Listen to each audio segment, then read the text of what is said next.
إن الحمد لله نحمده ونستعينه ونستغفره ونعوذ بالله من شرور أنفسنا ومن سيئات أعمالنا من يهده الله فلا مضل له ومن يضلل فلا هادي له وأشهد أن لا إله إلا الله وحده لا شريك له وأشهد أن محمدا عبده ورسوله أما بعد فإن خير الحديث كتاب الله وخير الهدي هدي محمد صلى الله عليه وسلم وشر الأمور محدثاتها وكل محدثة بدعة وكل بدعة ضلالة وكل ضلالة في النار. گرامی قدر مشاہدین و مشاہدات،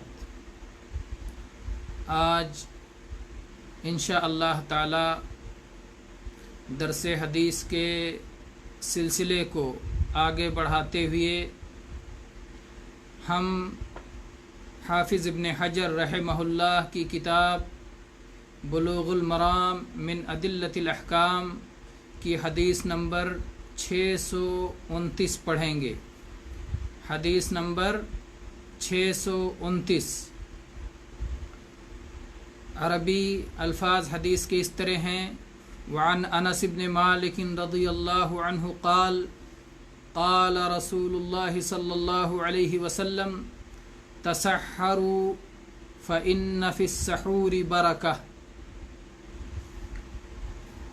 انس بن مالک رضی اللہ عنہ سے روایت ہے کہ رسول اللہ صلی اللہ علیہ وسلم نے فرمایا، سحر کے وقت کھاؤ، رات کے آخری پہر میں کھایا کرو، سحری کیا کرو، کیونکہ سحری کرنے میں برکت ہے.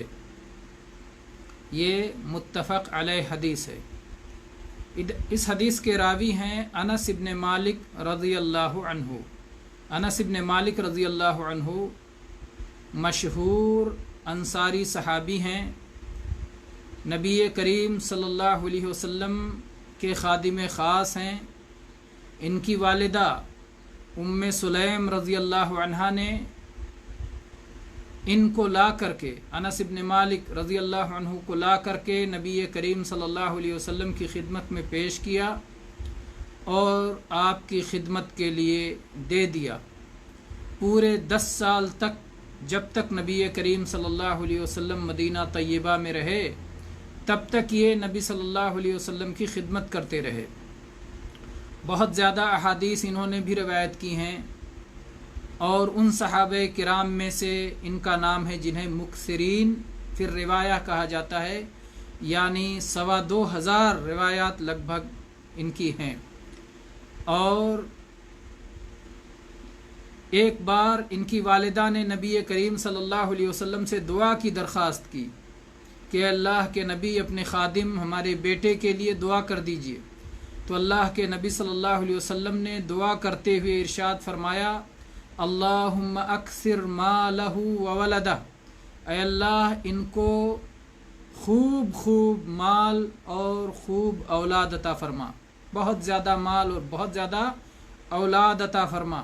اللہ کے نبی صلی اللہ علیہ وسلم کی دعا کا نتیجہ یہ تھا کہ مدینہ میں کھجوروں کا ان کا جو باغ تھا سال میں 2 بار پھل لاتا تھا، جبکہ اور صحابہ کرام اور آج بھی جو لوگ کھجوروں کے باغ کے بارے میں جانتے ہیں کہ کھجوروں کا باغ صرف سال میں 1 بار پھل لاتا ہے، لیکن نبی کریم صلی اللہ علیہ وسلم کی دعا کی برکت سے انس رضی اللہ عنہ کا باغ سال میں 2 بار پھل لایا کرتا تھا، اور اولاد بھی ان کی اتنی زیادہ ہوئی کہ جن کا انہیں شمار نہیں تھا. اللہ نے بہت بیٹے، پوتے، پڑپوتے ان کی زندگی میں بہت زیادہ عطا کیے. اور شہر بصرہ میں وفات پانے والے صحابہ میں سے سب سے آخری صحابی ہیں جنہوں نے وفات پائی. سب سے آخر میں انہوں نے وفات پائی سن 93 ہجری میں. انس ابن مالک رضی اللہ عنہ کے لیے نبی کریم صلی اللہ علیہ وسلم نے مال و اولاد کی دعا کی. آج افسوس ہے ان لوگوں پر جو لوگ کہتے ہیں کہ دنیا کے لیے دعا نہیں مانگنا چاہیے اور دنیا کے لیے دعا نہیں کرنا چاہیے، دنیا کے لیے دعا نہیں کروانا چاہیے. مال و اولاد تو دنیا کا حصہ ہے. اللہ کے نبی کریم صلی اللہ علیہ وسلم نے اپنے خادم خاص کے لیے دنیا کی دعا فرمائی. آخرت کی دعا تو آپ فرماتے ہی رہتے تھے، آپ نے دنیا کی بھی دعا فرمائی، تو اس لیے دنیا کے لیے دعا کرنے میں کوئی برائی نہیں ہے۔ اگر کوئی غیر شادی شدہ اللہ تعالیٰ سے دعا کرتا ہے، یا اللہ مجھے نہایت خوبصورت اور میرے دینی کاموں میں میری مددگار اور میرے بچوں کے لیے اچھی ماں اور میرے لیے اچھی بیوی عطا فرما، یہ پوری دنیا کے لیے دعا ہے۔ یا اللہ مجھے اچھی سواری عطا فرما، یا اللہ مجھے آرام و راحت کی زندگی عطا فرما، تو اس دعا میں کوئی قباحت نہیں ہے، دنیا کی دعا مانگی جا سکتی ہے۔ اور رسول اللہ صلی اللہ علیہ وسلم کی وہ دعا جسے آپ بہت زیادہ پڑھا کرتے تھے، جو جامع دعاؤں میں سے ایک ہے، اس میں دنیا اور آخرت دونوں کی دعا مانگی گئی ہے۔ ربنا آتنا فی الدنیا حسنہ، یا اللہ ہمیں دنیا میں بھی بھلائی عطا فرما، وفی الآخرۃ حسنہ، اور آخرت میں بھی بھلائی عطا فرما، وقنا عذاب النار، اور جہنم کے عذاب سے بچا لے۔ ہاں آپ تھوڑا سا اس میں غور کریں تو آپ دیکھیں گے کہ آخرت کا پہلو راجح ہے، دنیا سے شروع ضرور کیا گیا ہے، اور سب سے پہلے دنیا کے بارے میں دعا مانگی گئی ہے، لیکن آخرت کے بارے میں دو دعائیں مانگی گئیں۔ ایک تو یہ کہ آخرت میں خیر و بھلائی عطا فرما، اور دوسرے یہ کہ جہنم کے عذاب سے بچا لے۔ تو جہنم کے عذاب سے بچانا یہ ایک، اور خیر و بھلائی عطا کرنا یہ دو حصہ رکھا گیا آخرت کا، اور ایک حصہ رکھا گیا دنیا کا۔ تو اس میں کوئی شک نہیں کہ آخرت کا پلہ بھاری ہے، اور ایک صاحب ایمان کے لیے آخرت کی اہمیت بہت زیادہ ہے۔ بہرحال کہنا یہ ہے کہ انس بن مالک رضی اللہ عنہ کی یہ حدیث ہے، کہتے ہیں کہ نبی کریم صلی اللہ علیہ وسلم نے فرمایا تسحروا، رات کے آخری وقت میں، رات کے آخری پہر میں کھانا کھاؤ۔ یہ کس کے لیے ہے؟ ہر ایک کے لیے؟ کوئی بھی رات کے آخری پہر کھانا کھائے نہیں، جو صوم رکھنا چاہتا ہے، جو صوم رکھنا چاہتا ہے وہ رات کے آخری پہر میں کھانا کھائے، جسے سحری کے نام سے ابھی ہمارے پاس معروف ہے۔ سحری کہو تو رات کے آخری وقت کا کھانا ہی سمجھ میں آتا ہے، سحور، سحری۔ تو رات کے آخری پہر میں کھاؤ۔ جو لوگ صوم نہیں رکھتے ہیں وہ کون سا کھانا کھائیں گے؟ وہ دوپہر کا کھانا کھائیں گے، شام کا کھانا کھائیں گے، ڈنر کھائیں گے، لنچ کھائیں گے۔ لیکن جو صوم رکھنے والے ہیں وہ سحور کھائیں گے۔ تو اللہ کے نبی صلی اللہ علیہ وسلم نے اس سحور کی ترغیب دی اور فرمایا سحور کھاؤ، سحری کھایا کرو، حکم دیا، ترغیب دی، شوق دلایا، اور اس کی وجہ بھی بتائی۔ آپ نے فرمایا فَإِنَّ فِي السَّحُورِ بَرَكَةٌ، اس لیے کہ سحری کے وقت کھانا کھانے میں، رات کے آخری پہر میں کھانا کھانے میں برکت ہے۔ اس میں کیا برکت ہے؟ بہت ساری ظاہری برکتیں ہیں جسے ہم دیکھ سکتے ہیں، اور بہت ساری معنوی برکتیں ہیں۔ ظاہری برکتوں میں سے واضح برکت ہے نبی کریم صلی اللہ علیہ وسلم کے حکم کی پیروی۔ نبی کریم صلی اللہ علیہ وسلم نے فرمایا، حکم دیا تسحروا، کھاؤ۔ تو جب ہم سحری کھاتے ہیں تو ہمیں یہ بات یاد رہنی چاہیے کہ ہم نبی کریم صلی اللہ علیہ وسلم کے حکم کی تعمیل کر رہے ہیں۔ اور جب ایک صاحب ایمان بندہ نبی کریم صلی اللہ علیہ وسلم کے حکم کی تعمیل کرتا ہے تو اس کے دل کو جو خوشی نصیب ہوتی ہے، جو شرح صدر نصیب ہوتا ہے، جو لذت ملتی ہے ایمان کی، اس کا دوسرے لوگ تصور نہیں کر سکتے۔ اسی طرح سے سحری کی برکتوں میں سے یہ ہے کہ نفس اور جسم دونوں کو ان کا اپنا حصہ مل جایا کرتا ہے۔ نفس کا حصہ کس طرح، اور جو ہے بدن کا حصہ کس طرح؟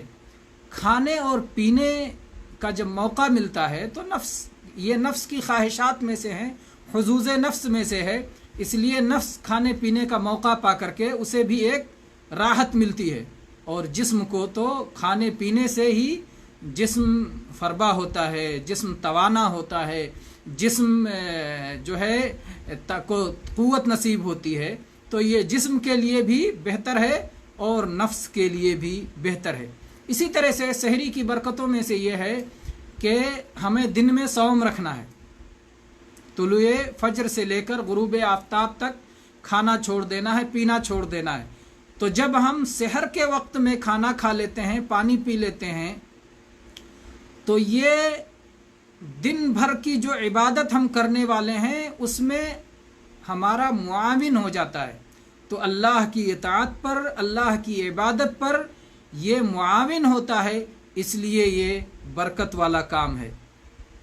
اسی طرح سے اس کی ظاہری برکت یہ ہے کہ اگر آپ ایک دن آپ سحری کھائے بغیر صوم رکھ لیں اور ایک دن سحری کھا کے صوم رکھ لیں، آپ کو دونوں کا اندازہ ہو جائے گا کہ آپ جن دنوں میں صوم نہیں رکھتے ان دنوں سے بھی اندازہ کر سکتے ہیں۔ سحری بلا کھائے سحری صوم رکھنے کی ضرورت نہیں ہے۔ آپ ایک دن جس دن صوم نہیں رکھتے، دن میں کتنے بار کھانا کھاتے ہیں، کھانے کے علاوہ سے کتنے قسم قسم کے چیزیں اور ناشتے اور وغیرہ وغیرہ جو ہے جسم کے زبان کے چٹخارے آپ کو مل جایا کرتے ہیں، اور کتنی مشروبات اور کتنے گلاس پانی شام ہوتے ہوتے تک آپ پی جاتے ہیں۔ اور جس دن سحری کر کے آپ صوم رکھتے ہیں تو آپ اللہ کی عبادت میں ہوتے ہیں، اور آپ کو قطعاً یہ احساس نہیں ہوتا کہ کتنی چیزوں سے آپ کو محرومی ہے جو کہ آپ باقی دنوں میں پایا کرتے تھے۔ تو یہ ظاہری برکت ہے کہ آپ یہ چیزیں نہیں پاتے ہیں، اس کے باوجود بھی سحری کھانے کی وجہ سے آپ صبر کر لیتے ہیں اور اللہ تبارک و تعالیٰ کی عبادت نہایت خوشی سے کرتے ہیں۔ اسی طرح سے اس کی برکتوں میں سے ہے رسول اللہ صلی اللہ علیہ وسلم کی اقتداء۔ پہلا نمبر بتایا گیا تھا آپ کے حکم کی تعمیل، اور یہ بتایا جا رہا اقتداء، دونوں میں فرق کیا ہے؟ حکم کی تعمیل یعنی آپ نے قولاً فرمایا، اپنی زبان سے فرمایا سحری کھاؤ، تو ہم نے آپ کا حکم سن کے اس پر عمل کیا، اسے کہتے ہیں حکم کی تعمیل۔ اور اقتداء یہ ہے کہ رسول اللہ صلی اللہ علیہ وسلم نے سحری کھائی اور ہمیں معلوم ہوا کہ آپ نے سحری کھائی ہے تو ہم بھی سحری کھانے لگ گئے، تو یہ ہے اقتداء، یہ ہے تأسی، یہ ہے آپ کو نمونہ بنانا اور جو آپ نے کیا ہے وہ کرنا۔ تو اقتداء کی بھی برکت ہے کیونکہ رسول اللہ صلی اللہ علیہ وسلم سحری کھایا کرتے تھے۔ ایسے ہی اس کی برکتوں میں سے یہ ہے کہ یہ ہمارے صوم کو اہل کتاب کے صوم سے ممتاز کر دیتی ہے۔ اہل کتاب یہود و نصارہ صوم رکھتے ہیں لیکن وہ سحری نہیں کھاتے، اسی طرح سے اور بعض قومیں اپاس رکھتی ہیں لیکن وہ بھی سحری نہیں کھاتی۔ تو جب ہم سحری کھاتے ہیں تو ہمارا صوم باقی قوموں کے صوم سے ممتاز ہو جاتا ہے، الگ ہو جاتا ہے، منفرد ہو جاتا ہے، ان کی مخالفت ہو جاتی ہے اور ہم ان کی موافقت نہیں کرتے۔ اور اس میں کوئی شک نہیں کہ وہ لوگ جن کا راستہ جہنم کا راستہ ہے اور جن کا راستہ رب کی ناراضگی کا راستہ ہے، ان کی مخالفت کرنا خیر و برکت ہے۔ ہمارا دین و ایمان ہے، ان کی خلاف ورزی، ان کے طریقے کو چھوڑنا، ان کے طریقے کو ناپسند کرنا، ان کی روش سے الگ رہنا، یہ ہمارے دین کا حصہ ہے، اور ان کی موافقت میں، ان کے پیچھے چلنے میں، ان کے راستے کو اپنانے میں شر ہی شر ہے، بے برکتی ہی بے برکتی ہے۔ تو ایک صاحب ایمان ان کی مخالفت کرتا ہے، ان کی موافقت نہیں کرتا۔ آپ ویسے بھی غور کریں، اگر کوئی شخص کسی کا راستہ اپنا رہا ہے، کسی کے بالوں جیسے بال بنا رہا ہے، کسی کے کپڑے جیسے کپڑے پہن رہا ہے، کسی کے جوتوں جیسے جوتے بن رہا ہے، کسی کی باتوں جیسے باتیں کر رہا ہے، تو اس سے یہ بات معلوم ہوتی ہے کہ اس شخص کو اس آدمی سے محبت ہے جس کے جیسا بننا چاہتا ہے، جس کی موافقت کرنا چاہتا ہے، جس کی کاپی کرنا چاہتا ہے، اس کے دل میں اس سے محبت ہے، اس کی ولا ہے، اس سے دلچسپی ہے، اس کو پسند کر رہا ہے، اس کا اعجاب اس کے دل میں آیا ہوا ہے۔ اور ظاہر ہے کہ اگر کفار و مشرکین سے یہ اعجاب ہو، ان کو پسند کیا جا رہا ہو، خصوصاً اگر عبادات کے معاملے میں پسند کیا جا رہا ہو، تو یہ تو انتہائی خطرناک ہے۔ لیکن عبادات کے علاوہ معاملات میں بھی اگر ہم انہیں پسندیدہ نظروں سے دیکھتے ہیں تو یہ صحیح نہیں ہے۔ ہماری اپنی ایک شناخت ہے، مسلمانوں کی اپنی ایک پہچان ہے، مسلمانوں کا اپنا ایک جو ہے امتیاز ہے، مسلمانوں کی ایک اپنی طرز زندگی ہے، مسلمانوں کا اپنا ایک راستہ ہے، روشن راستہ، بنا ہوا راستہ، واضح راستہ۔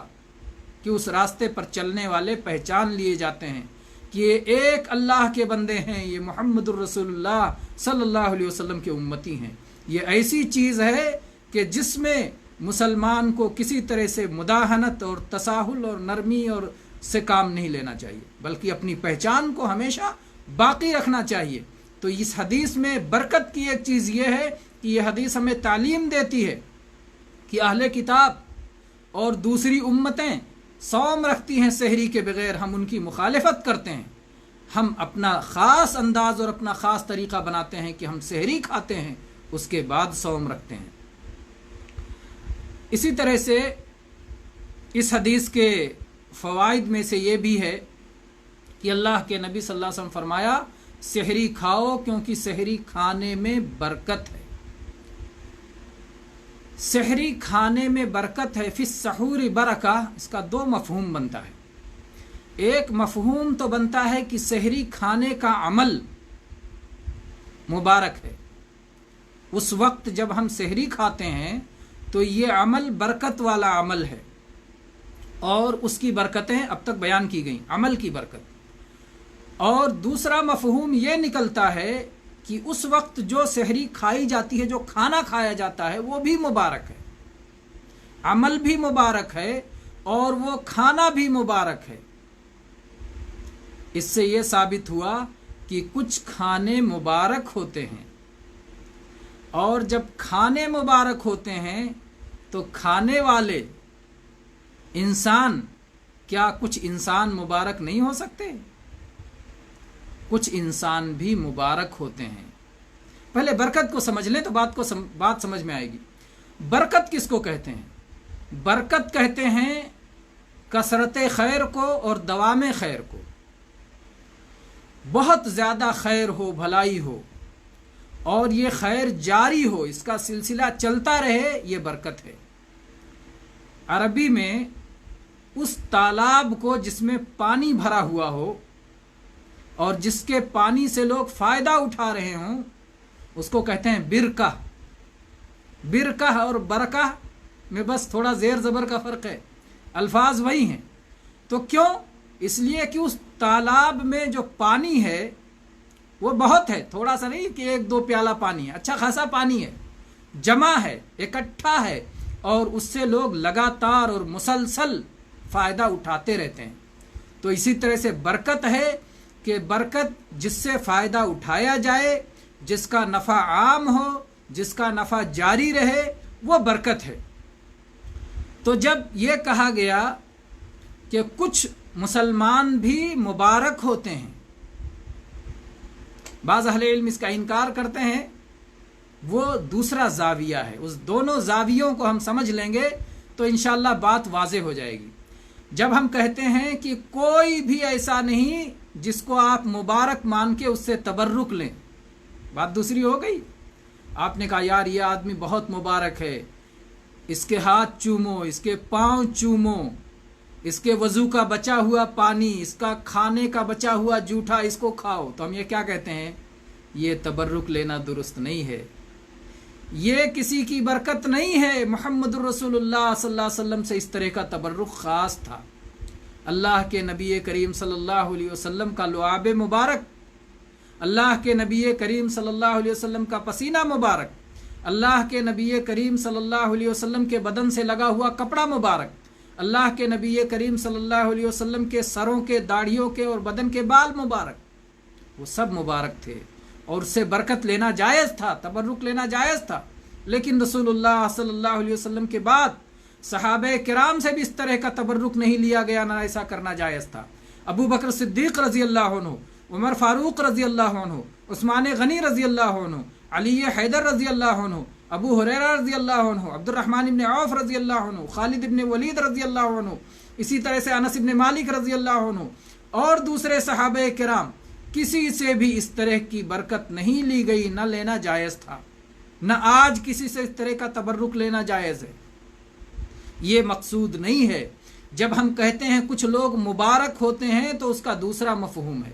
مفہوم یہ ہے کہ وہ اپنے مال کے ذریعے مبارک ہوتے ہیں، اپنے علم کے ذریعے مبارک ہوتے ہیں، اپنے اخلاق کے ذریعے مبارک ہوتے ہیں، اپنے طرز زندگی کے ذریعے مبارک ہوتے ہیں، اپنے جاہ و مرتبے کے ذریعے مبارک ہوتے ہیں۔ اس طرح کی برکتیں ہو سکتی ہیں۔ ایک شخص آپ دیکھیں کہ وہ بڑا مبارک ہے، کیوں؟ جب بھی کوئی شخص اس کی صحبت میں بیٹھتا ہے، اس کے ساتھ بیٹھتا ہے، تو بلا کچھ سیکھے نہیں اٹھتا، اس کے علم کی برکت سے فائدہ اٹھاتا ہے، تو وہ علم کے اعتبار سے مبارک ہے۔ ایک شخص بہت امیر آدمی ہے، جو بھی آتا ہے اس سے ملاقات کرتا ہے، ضرور غریب ہے تو صدقہ پا جاتا ہے، امیر ہے تو ہدیہ پا جاتا ہے، تحفہ پا جاتا ہے، کچھ نہ کچھ اس سے لے کے اٹھتا ہے، وہ مبارک شخص ہے، مال سے مبارک ہے۔ ایک شخص بات چیت میں، رہن سہن میں، اخلاق میں، رویے میں، معاملات میں بہت اچھا ہے، جو لوگ بھی اس کے ساتھ ملتے ہیں کچھ نہ کچھ سیکھ کے اٹھتے ہیں، تو وہ شخص اپنے اخلاق کے معاملے میں مبارک ہے کہ جو اس کے ساتھ ملتا ہے اس کے ساتھ ہنسنا، بولنا، بشاشت، اور جو ہے زندگی میں دوسروں کے ساتھ اچھے معاملات کیسے کریں اس کے ساتھ سیکھ کے اٹھتے ہیں، تو اخلاق کے معاملے میں مبارک ہے۔ ایک شخص جاہو مرتبے والا شخص ہے، کچھ لوگ اس کے پاس آتے ہیں اور وہ اپنے مقام و مرتبے سے ان کو فائدہ پہنچاتا ہے، کسی کے لیے سفارش کر کے فائدہ پہنچاتا ہے، کسی کے لیے اور کسی طرح سے فائدہ پہنچاتا ہے، تو یہ شخص مبارک شخص ہے۔ تو اس طرح کی برکتیں میرے بھائیوں ہیں اصحاب ایمان میں، اس طرح کی خیر و برکت بہت ہے۔ کسی کے پاس علم کی برکت، کسی کے پاس مال کی برکت، کسی کے پاس جاہ و مقام کی برکت، کسی کے پاس میں جو ہے اخلاق کی برکت، تو اس طرح سے بہت سے اہل ایمان کو مبارک کہا جا سکتا ہے کہ فلاں بندہ بہت مبارک بندہ ہے۔ تو یہ اس حدیث سے معلوم ہوتا ہے کہ اور ہمیں اس طرح مبارک بننا بھی چاہیے۔ کثیر الخیر، اللہ کے نبی کریم صلی اللہ علیہ وسلم نے صاحب ایمان کی جب مثال دی، صحابہ کرام بیٹھے ہوئے تھے، آپ نے پوچھا کہ درختوں میں سے ایک درخت ایسا ہے جو بڑا مبارک ہے، اور اس کی مثال ایک صاحب ایمان کی مثال ہے۔ تو جو ہے عبداللہ ابن عمر رضی اللہ عنہ کہتے ہیں کہ میرے دل میں آیا کہ یہ تو کھجور کا پیڑ ہے، لیکن بڑے بڑے صحابہ کرام، ان کے والد عمر رضی اللہ عنہ بھی اسی مجلس میں بیٹھے ہوئے تھے، اس لیے ہمت نہیں پڑی کہ کہا جائے۔ لوگ اشجار البوادی میں بکھر گئے، گاؤں کے اور دیہات کے اور قریوں کے جو قسم قسم کے باغات اور درخت ہوتے اس میں سوچنے لگے۔ پھر اللہ کے نبی کریم صلی اللہ علیہ وسلم نے فرمایا انہا نخلہ، یہ کھجور کا درخت ہے، یہ مبارک ہے۔ کیا ہے اس کی برکت؟ کثرت خیر، کہ کھجور کا کوئی حصہ ایسا نہیں ہے جس سے فائدہ نہ اٹھایا جاتا ہو۔ کھجور کے پھل سے اور پھل کے مختلف مرحلوں سے، کچا ہو، رطب ہو، تمر ہو، اور اسی طرح سے اس کے پتوں سے، اس کے تنے سے، اس کے سائے سے، اس کی جڑ سے، تو مختلف انداز سے کھجور سے فائدہ اٹھایا جاتا ہے، یہ اس کی برکت ہے۔ تو ایسے جتنا زیادہ جو بندہ دوسروں کو، اللہ کے بندوں کو نفع پہنچانے والا ہے، اتنا زیادہ وہ مبارک ہے، اس کی برکتیں عام ہیں۔ تو اس طرح سے یہ برکتیں ایسی ہیں کہ جو برکتیں، جن برکتوں سے ہمیں فائدہ اٹھانا چاہیے۔ اور اس حدیث سے ایک اہم بات یہ معلوم ہوتی ہے کہ نبی کریم صلی اللہ علیہ وسلم کی تعلیم کا کتنا پیارا انداز تھا۔ نبی کریم صلی اللہ علیہ وسلم نے جب سحری کھانے کی ترغیب دی تو آپ نے اس کی وجہ بھی بتائی۔ اللہ کے نبی کریم صلی اللہ علیہ وسلم نے فرمایا سحری کھاؤ، کیوں کھاؤ؟ کیونکہ سحری کھانے میں برکت ہے۔ وجہ بتائی۔ وجہ بتانے دونوں کسی چیز سے نفرت دلانا ہو تو بھی وجہ بتاتے تھے اللہ کے نبی صلی اللہ علیہ وسلم، کسی چیز کا شوق دلانا ہو تب بھی آپ وجہ بتاتے تھے۔ یہ آپ کا تعلیم کا بہت حسین انداز تھا۔ آپ نے یہاں سحری کھانے کے شوق دلانے کے لیے وجہ بتائی کہ سحری کھانے میں برکت ہے، اور آپ صلی اللہ علیہ وسلم نے جب جو ہے بات، جیسے ایک بار عبداللہ ابن مسعود رضی اللہ عنہ استنجا کے لیے اللہ کے نبی صلی اللہ علیہ وسلم نے ان سے مٹی پتھر وغیرہ منگائے تو انہیں 3 نہیں ملا، تو ایک مٹی، ایک پتھر یا 2 پتھر اور ایک ساتھ میں کسی جانور کا گوبر لید لے کر کے چلے آئے، تو اللہ کے نبی صلی اللہ علیہ وسلم نے اسے پھینک دیا اور کہا کہ یہ ناپاک ہے، تو ناپاک کہہ کر اس سے نفرت دلائی۔ ایسے ہی قرآن پاک میں اللہ تبارک و تعالیٰ نے جب شراب کی حرمت کو بیان کیا تو اللہ تعالیٰ نے فرمایا کہ فَإِنَّهُ رِجْسٌ، شراب کے قریب نہ جاؤ، یہ ناپاک چیز ہے، تو نفرت دلائی ہے کہہ کر کے کہ ناپاک ہے۔ تو یہ تعلیم کا حسین انداز ہے کہ جب آپ کسی کو کہیں، مان لیجیے اپنے گھر میں ہی اپنے بچے کو کہیں میرے بیٹے یہ کام کرو، تو اس کا فائدہ بھی ساتھ میں بتا دیں، وجہ بھی بتا دیں، ریزن بھی بتا دیں، اور جب کسی کام سے روکیں تو اس کی بھی وجہ بتا دیں، بیٹا ایسا مت کرو، کیوں کی اس میں ایسا ایسا ہے۔ اس کو کہتے ہیں سائنٹیفک طریقہ کار، علمی طریقہ، کیونکہ اس کی بنیاد پر بچے کی تربیت اس انداز میں ہوتی ہے کہ ہر چیز میں وہ وجہ تلاش کرتا ہے، سبب تلاش کرتا ہے، اور جو شخص تمام چیزوں میں اسباب تلاش کرتے ہیں تو وہ ان کا ذہن بہت اچھی طرح سے کام کرتا ہے۔ بہرحال نبی کریم صلی اللہ علیہ وسلم جب وجہ بتایا کرتے تھے تو اس وجہ کے جان لینے سے 3 بڑے بڑے فائدے ہمیں ملتے ہیں۔ پہلا فائدہ ہمیں یہ ملتا ہے کہ ہماری شریعت، اسلامی شریعت، محمد رسول اللہ صلی اللہ علیہ وسلم کی شریعت بہت عظمت والی شریعت ہے۔ اس شریعت میں جب کسی چیز کا حکم دیا جاتا ہے یا کسی چیز سے روکا جاتا ہے تو بلا وجہ نہیں روکا جاتا، اس کے اندر کوئی نہ کوئی وجہ ہوتی ہے، کوئی نہ کوئی علت ہوتی ہے، کوئی نہ کوئی سبب ہوتا ہے۔ تو کسی سبب سے کرنے کا حکم دیا جاتا ہے یا کسی سبب کی وجہ سے رکنے کا حکم دیا جاتا ہے، اس سے ہمارے شریعت کی عظمت معلوم ہوتی ہے کہ یہ حکمت سے خالی نہیں ہے۔ پہلا فائدہ۔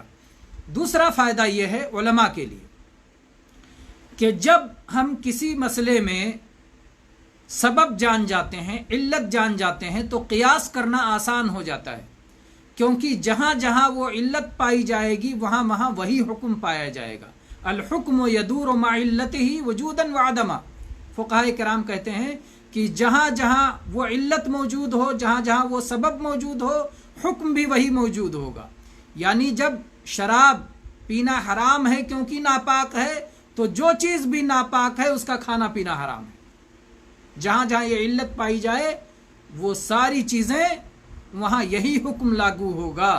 تو یہ قیاس کا بھی ہمیں فائدہ ملتا ہے اس حدیث سے۔ اور تیسرا فائدہ یہ ملتا ہے کہ کسی بھی حکم پہ عمل کرنا، کسی بھی چیز سے رک جانا اس وقت آسان ہوتا ہے، اس وقت انسان بہت مطمئن ہو کر کے حکم پر عمل کرتا ہے اور روکی ہوئی چیز سے رک جاتا ہے جب اسے وجہ معلوم ہو جاتی ہے، جب اسے سبب معلوم ہو جاتا ہے۔ تو تیسری چیز ہے اطمینان نفس۔ تو 3 فائدے، عظمت شریعت اور قیاس کی سہولت اور اطمینان قلب، یہ 3 فوائد ہیں جو ہمیں اس تعلیل کی وجہ سے ملتے ہیں۔ آج کے درس کے لیے یہ حدیث کافی ہے اور اسی پر اختتام کرتے ہیں انشاءاللہ۔ کل اگلی حدیث کی طرف اللہ تعالیٰ سے دعا ہے کہ اللہ تبارک و تعالیٰ ہمیں اس سے فائدہ پہنچائے۔ جو ہمارے احباب، برادران، بزرگان اور عزیز جو بھی اس درس کو براہ راست لائیو سن رہے تھے، اللہ تبارک و تعالیٰ ان کے علم میں، عمل میں، مال میں، اہل و عیال میں، افراد خاندان میں، متعلقین میں، سب میں خیر و برکت عطا فرمائے۔ اور جو بھائی ابھی نہیں سن سکے اور بعد میں سنیں گے کسی عذر کی بنا پر، اللہ تبارک و تعالیٰ انہیں بھی کسی خیر سے محروم نہ کرے اور ہر طرح کی بھلائیوں سے ہم سب کو نوازے، آمین۔ اقول قولی ھذا واستغفر اللہ لی ولکم من کل ذنب فاستغفروہ انہ ھو الغفور الرحیم۔ تیزی سے ہم دیکھ لیتے ہیں کیا کیا کمنٹ لکھے گئے ہیں۔ اکبر احمد لکھا السلام علیکم۔ وعلیکم السلام ورحمۃ اللہ وبرکاتہ۔ تمام احباب کے لیے جنہوں نے سلام لکھا ایک ساتھ وعلیکم السلام ورحمۃ اللہ وبرکاتہ۔ عبدالغفور قیصر صاحب سبحان اللہ. محمد انور صاحب نے سلام لکھا ہے. حفظ اللہ انصاری صاحب نے سلام لکھا ہے. ارساں شبیر صاحب نے ایک ایموجی بھیجا ہے. ایموجی ہم لوگوں کے لیے بہت پسندیدہ نہیں ہے، کسی بھی طرح کا ایموجی ہو. ارساں شبیر صاحب اس کے بعد لکھا ہے نائس. خوشی میں نذیر کوثر صاحب نے لکھا السلام علیکم ورحمۃ اللہ. سارے لوگوں کا جواب ایک ساتھ وعلیکم السلام ورحمۃ اللہ. شہزاد احمد صاحب نے لکھا ہے سلام لکھا ہے. عبدالغفور قیصر صاحب نے لکھا ہے خاکوانی بھائی خوش آمدید. عامر خان ماشاء اللہ. یہ دیکھیے یہ خیر کا جذبہ ہے کہ نہ صرف خود جڑتے ہیں بلکہ دوسروں کو بھی دعوت دیتے ہیں، دوسروں کو بھی شیئر کرتے ہیں، جوڑتے ہیں. ماشاء اللہ یہ برکت ہے. یہ برکت ہے کہ ایک جو فائدہ ہم اٹھا رہے ہیں وہ فائدہ اکیلے نہ اٹھائیں بلکہ وہ فائدہ دوسروں تک پہنچائیں. اکبر خان پٹھان ماشاء اللہ. شہزاد احمد صاحب ماشاء اللہ. افضل تاج سلام ٹو آل ماشاء اللہ. افضل تاج بھائی انڈیا سے خوش آمدید ویلکم. عبدالغفور قیصر صاحب لکھیں آج میرے مہمان حافظ نذیر احمد صاحب بھی آپ کو سن رہے ہیں اور آپ کو سلام کہہ رہے ہیں. وعلیکم السلام وعلیہ السلام علیہ وعلیکم السلام. آپ نے ان کا بھی سلام پہنچایا جزاکم اللہ خیر. شہزاد احمد صاحب دعائیہ کلمہ لکھ رہے ہیں جزاکم اللہ خیر اور پھر آمین لکھ رہے ہیں. اکبر صاحب لکھ رہے ہیں جزاکم اللہ خیر ماشاء اللہ. پھر میرے مہمان حافظ نذیر صاحب پوچھ رہے ہیں کہ نماز تراویح سنت مؤکدہ ہے یا نفل. صلاۃ تراویح سنت مؤکدہ ہے، عام نفل نہیں ہے بلکہ عام نفل سے اس کا درجہ بڑا ہے. عام دنوں میں جو سال بھر قیام اللیل کیا جاتا ہے وہ عام سنت ہے، لیکن تراویح جو قیام اللیل ہی نہیں بلکہ قیام رمضان ہے، اللہ کے نبی صلی اللہ علیہ وسلم نے اس کا خاص ثواب بیان فرمایا. آپ نے فرمایا من قام رمضان ایمانا واحتسابا غفر له ما تقدم من ذنبی. جو آدمی ایمان کے ساتھ اور ثواب کی نیت سے قیام اللیل کرتا ہے رمضان میں تو اللہ تعالیٰ اس کے گزشتہ تمام گناہوں کی مغفرت فرما دیتا ہے. تو اللہ کے نبی صلی اللہ علیہ وسلم نے جو یہ خاص فضیلت بیان فرمائی اس کی وجہ سے علماء نے کہا کہ یہ سنت مؤکدہ ہے. اور پھر اللہ کے نبی کریم صلی اللہ علیہ وسلم نے چند دنوں عملی طور پر بھی باجماعت پڑھایا صحابہ کو. آپ تو خود پڑھتے ہی تھے اور چند دن آپ نے باجماعت بھی پڑھایا اور آپ نے بعد میں نہ پڑھانے کی وجہ بھی بتائی کہ مجھے خطرہ ہے کہ کہیں یہ فرض نہ کر دیا جائے. اور ظاہر بات ہے اللہ کے نبی صلی اللہ علیہ وسلم کے اس دنیا سے چلے جانے کے بعد اب یہ خطرہ ٹل گیا ہے، اس لیے باقاعدہ پورے مہینے باجماعت پڑھا جا سکتا ہے. البتہ میرے بھائیوں ان دنوں میں جب کہ کورونا وائرس کی مصیبت ہے جو لوگوں کے اکٹھا ہونے کی وجہ سے پھیلتی اور بڑھتی ہے، تو اس سے بچنے کے لیے ہمیں اکٹھا نہیں ہونا چاہیے بلکہ اپنے اپنے طور پر گھروں میں الگ الگ تراویح کا اہتمام کرنا چاہیے. جس طرح ہم 5 وقتہ صلاح الگ الگ گھروں میں پڑھتے ہیں تو اسی طرح سے تراویح بھی گھروں میں پڑھنا چاہیے، مسجدوں میں پڑھنے کے لیے نہ جائیں. اللہ تعالیٰ نے قرآن پاک میں فرمایا وَلَا تُلْقُوا بِأَيْدِيكُمْ إِلَى التَّهْلُكَةِ. اپنے آپ کو ہلاکت میں نہ ڈالو. خودکشی کرنا اسلام میں حرام ہے. تو اسی لیے یہ کوئی موہوم خطرہ نہیں ہے بلکہ ماہرین کی طرف سے اس خطرے سے آگاہ کیا جا رہا ہے اور اس سے تحفظ کا یہی طریقہ بتایا گیا کہ لوگ اکٹھا نہ ہو. اس لیے اس سال ماہ رمضان میں اگر یہ مصیبت ختم نہیں ہوتی ہے، اگر یہ وبا ختم نہیں ہوتی ہے تو تنہا اپنے گھروں میں تراویح پڑھیں، اس کے لیے اکٹھا نہ ہوں.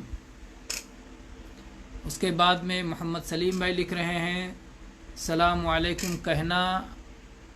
کہتے ہو دسترخوان ہونا ضروری ہے شیخ صاحب، اس کا جواب دیجیے. ہاں شاید یہ کہنا چاہتے ہیں کہ اگر آدمی دسترخوان پہ بیٹھا کھانا کھا رہا ہو تو کیا سلام کر سکتا ہے اور سلام کا جواب دے سکتا ہے؟ جی ہاں بالکل کر سکتا ہے، کرنا چاہیے.